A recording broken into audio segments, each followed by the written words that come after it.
민주당 서구갑 경선 예비 후보 조인철 전 광주문화경제부시장 전화 연결합니다. 안녕하십니까? 안녕하십니까. 조인철입니다. 네. 자, 먼저 이번 그 총선에 나서는 마음가짐을 좀 간단하게 좀 들어보고 인터뷰 시작하겠습니다.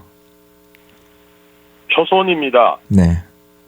그리고 쭉 공무원만 했습니다만은 처음 뛰어드는 것이라 항상 긴장되는 상황입니다. 네. 그리고 정치 상황이 급변하고 있어서 항상 노심초사 매 순간 긴장되게 대응하고 있습니다. 네.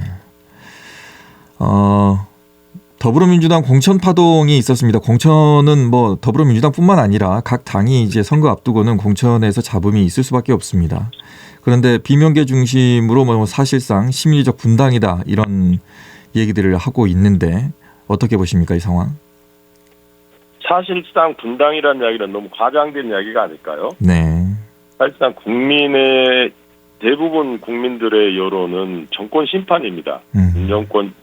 윤 정권이 해놓은 이런 거에 더 이상 살 수가 없다라는 것입니다. 그래서 모든 국민들이 똘똘 뭉쳐서 야권이 현 정권을 교체해달라라는 여망이 너무 높습니다. 네. 그래서 사실상 최근에 뭐 박영진 의원이나 임동석 의원, 윤영찬 의원도 사실은 당 잔류를 결정을 했고요. 이런 것들이 다 밑바탕에는 국민들의 열망이 깔려 있는 게 아닐까 싶습니다.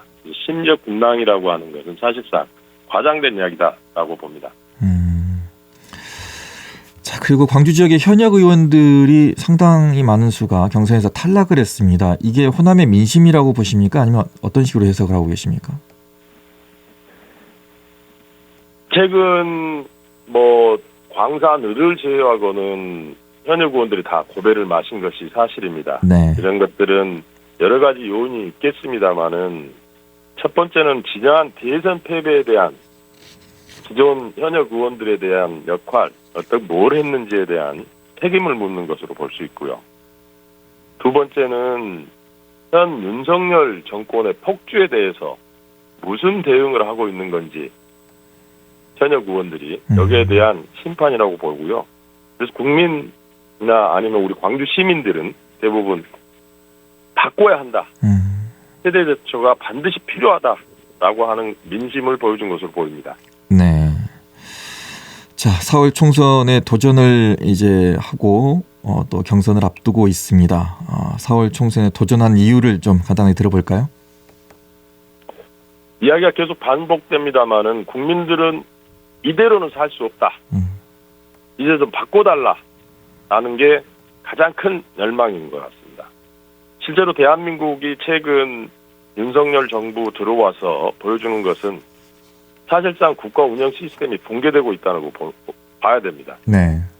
모든 애교 정책을 보면 굴종 애교로 국민의 자존심은 망가뜨리고 있고 민생은 쭉쭉 빠지고 있습니다.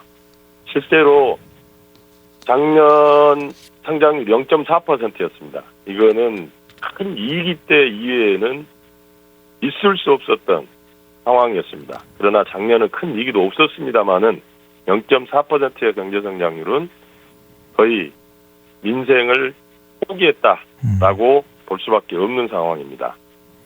또 하나 광주만 해도 그렇습니다. 지금 자영업 비율이 광주는 산업 구조상 상당히 높습니다.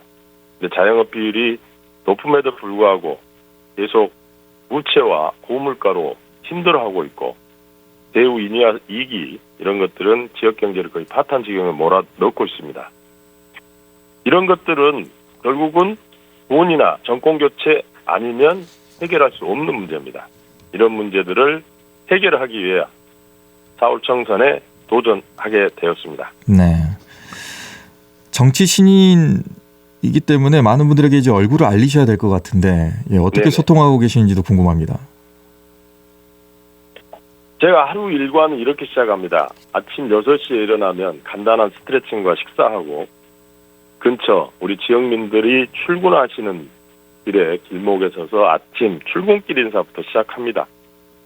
그다음에 사무실을 출근해서 간단한 회의하고 또 나가거나 아니면 찾아오시는 지역민들을 끊임없이 만나서 듣고 이야기 듣습니다. 그래서 지역민들의 그 의견을 많이 듣고 소통하고 이게 가장 큰 하루의 일과입니다. 네. 그리고 SNS를 통하거나 아니면 뭐 페이스북이나 이런 것들을 통해서 제 의견을 계속 내보내고 또 받고 주고받고 이렇게 하고 있습니다. 네.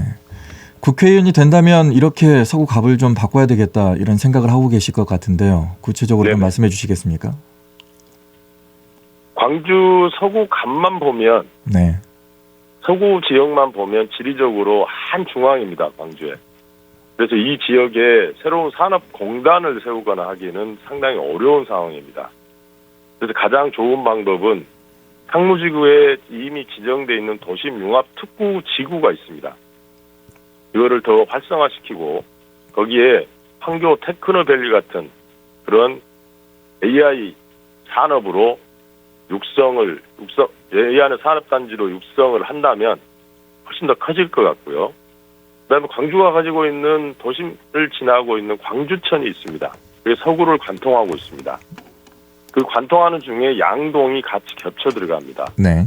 여기를 자연화시키고 양동을 현대화시킨다면 서구갑 전체 지역이 균형 있게 발전해 나갈 것으로 봅니다. 지금까지의 인터뷰 초반에 말씀하셨습니다만 공무원이란 얘기를 하셨습니다. 예. 지금까지의 그 공무원 경력이 국회의원으로서 활동하는데 어떤 도움이 될 수 있을까요? 아까 말씀드렸습니다만 정권 교체도 예전하고 역할이 좀 다르다고 봅니다.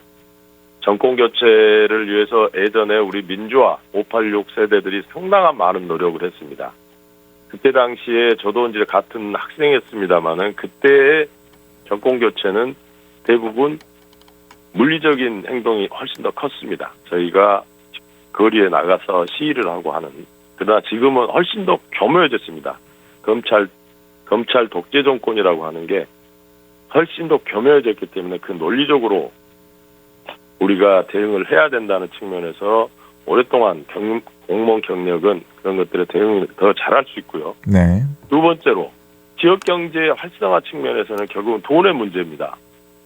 돈을 누가 더 많이 끌어오느냐라고 하는 게 최고 관건인데 저는 중앙정부에서 쭉 근무를 했고 예산실에서 주로 근무를 했기 때문에 상당한 네트워크를 가지고 있고 그 돈길을 가장 잘 안다고 볼 수 있습니다. 그 돈길에서 길목을 지키고 그 돈을 따오는데 최선의 해적자라고 생각합니다. 네. 앞으로 이제 총선 본선까지 간다면 어떻게 준비해 나가실지 본선 승리의 전략은 어떤 것을 가지고 계십니까? 본선은 너무 먼 이야기 같습니다. 네. 본선보다는 우선 경선에 지금 최대 노력을 경주해서 경선 승리를 통해서 본선을 이어나가야 될 것 같습니다. 네. 본선에서는 아까 말씀드렸듯이 제가 임하는 선거 전략은 제 자신을 홍보하는 거지 남을 비방을 통해서 저를 띄우려고 하는 것보다는 제 자신을 홍보하고 제 정책을 가지고 우리 국민들께 시민들께 적극적으로 홍보를 하고 설득하고 지지를 호소할 생각입니다. 네.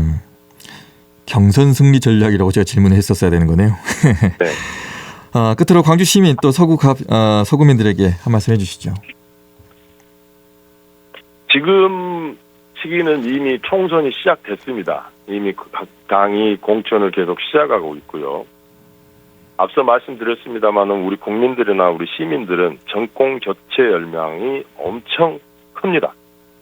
그 정권 교체 열망을 그거를 실현하기 위해서는 시민들의 관심과 성원이 필요합니다.